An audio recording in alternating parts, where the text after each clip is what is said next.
ఆపదని ఈశ్వరుడు ఒక్కడే గట్టెక్కించగలడు సుమా. ఆపదని గట్టెక్కించవలసి వస్తే భగవంతుడు చూసేదేది అంటే నువ్వు ఎంత పవిత్రంగా బతికావు.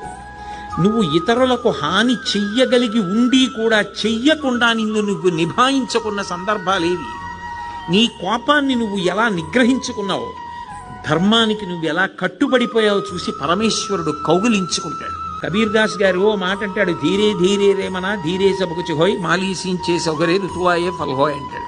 ఇవాళ విత్తనాలు పెట్టి నేను బిందెలు నీళ్లు పోస్తే జామ చెట్టు వచ్చి కాయలు కాస్తుందా? ఇవాళ విత్తనం పెట్టి కొద్ది కొద్దిగా నీళ్లు పోస్తే ఒక 5 ఏళ్ల తర్వాత చెట్టే విరగ కాస్తుంది. ధర్మాన్ని నమ్ముకున్నవాడు పాడవడు. ధర్మానికి ఫలితం శాశ్వతమైన ఫలితం కాలంలో కనపడుతుంది. ఆనాడు ధర్మం పట్టుకున్నవాడు ఎంత గొప్పవాడో మిగిలిన వాళ్ళకి కూడా ఆదర్శం అవుతాడు. ధర్మం వదిలినవాడు నశించిపోతాడు. అది నిరూపించాడు భాగవతం ప్రారంభంలోనే.